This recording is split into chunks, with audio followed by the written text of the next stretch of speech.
back-to-back movies for Georgina Campbell. Hey guys, welcome back to my second ever filmed YouTube movie review, so hopefully this is a little less awkward, but hey, we're learning together. I'm actually surprised that Campbell had back-to-back movies come out in 2 weeks, Cold Storage and now this. And while Cold Storage was more of a fun film for her to do, probably just have some laughs and get a good job, this film was definitely a movie that needed it her all and needed her to put up a performance and be involved in a movie that is more out there, because Psycho Killer is definitely out there. I mean, it's produced by the people who made Weapons and Barbarian, which makes sense on why she is the lead for this film, and also written by the guy who wrote Seven. However, don't let that get excited for you, because this is definitely his weakest script I've experienced and seen so far. Look, I don't hate the villain in this film. I think he's, kind of interesting. He just has no personality. I mean, Gavin Polone, I think I'm saying that right, he does a really good job of making the killer look scary, whether that be through his size, his pure muscle, the mask, and the voice he has. However, towards the end, the voice kind of gets cringy, and I was kind of making fun of it towards the end, but at first it was pretty intense and scary. I thought some of the kills, at least the first couple kills, were pretty interesting, gory, gross, and matched the vibe of this film. But then towards the end, I would say there was like this massive murder spree where it was just a CGI 300 mess. And that would fit 300 because that was the tone of the film, with the slow-mo and the CGI blood going everywhere. But for this film, which is trying to be like an indie, satanic, demonic kind of film where this killer is killing people for the name of Satan, it just doesn't match well at all. And then towards the end, the kills were just also CGI blood everywhere. And it turned me off. It turned me off from this film.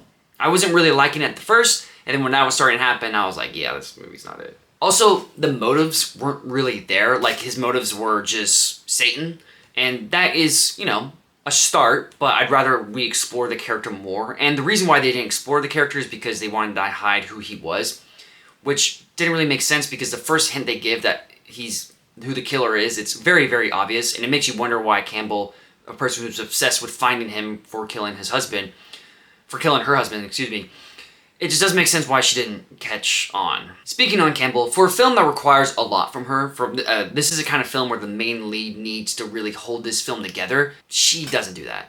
She honestly fails pretty badly. Look, I like her a lot. I think her performance in Barbarian was solid, and other movies she's been in, I enjoyed it.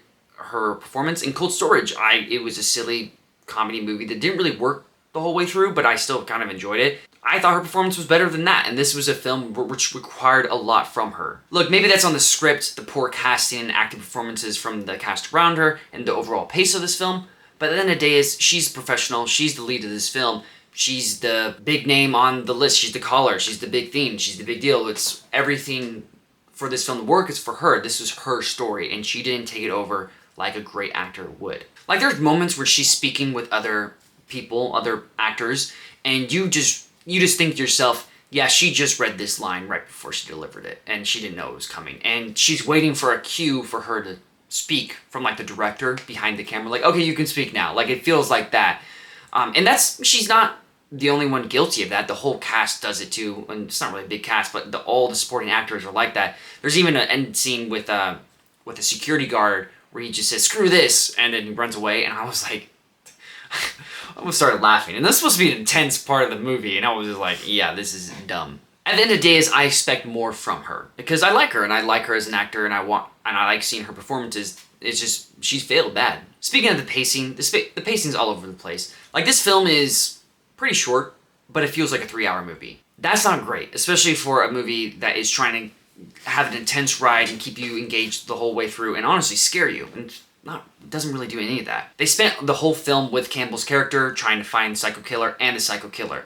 And like I said earlier, they're trying to hide the identity from you, the audience, but it's pretty obvious who he is. But they don't show his face because they don't want you to know who he is. And that's kind of hard for us to spend half the film with him when we don't know who he is. We don't. And we don't have any personality or his motives. We just see him do things. That gets boring after a while. Very, very boring. And feels long. Campbell's character is just kind of wasted.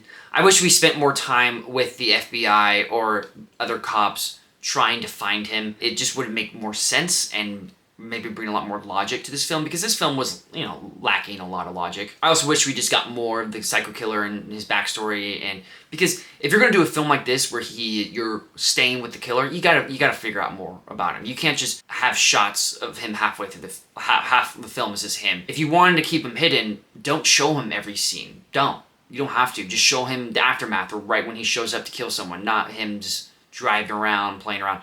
There's also a lot of other stuff he was doing that just made no sense in the end. Why? There was drugs. He was stealing drugs. That didn't mean anything. That didn't do anything. What was he doing with the drugs? Other stuff he's doing, yeah, it makes sense. But the other stuff, what? Okay, I'm ranting now. I need to stop. I do have to say, I like the ending. The ending gave this movie a couple points for me. For me, it wasn't super obvious. It might be super obvious for other people because it kind of did hinted through this movie. The ending was hinted. I just expected it not to be that because it was coming from a podcast person who was talking about conspiracy theories. So it's this movie's not going to go down that rabbit hole. It's not going to do it. It ended up going down that rabbit hole, and I honestly enjoyed it. It made no sense still. The rest of this film didn't make sense, but I enjoyed it. I thought it matched the climate that we're in right now with everything going on in the world. It was a cool ending, an unexpected ending. It wasn't a good ending, though. Overall, there's better movies like this out there, Seven being probably the best one of this, and other movies where the killer is the cool person, everyone's coming for the killer, those kind of movies like Jason or whatever, Halloween. So there's better movies out there like this, so I'd recommend other things. Honestly, I'm giving Psycho Killer a 5.5 out of 10. So, what do you guys think of Psycho Killer? Was my rating fair? Comment below your thoughts, guys. Let me know what you're thinking of the new setup. Give me tips on how to improve with background setting, lightings, you name it, audio. I want to hear from you guys. Thanks again for watching. Please subscribe and leave a like, guys. I'll see y'all in the next one.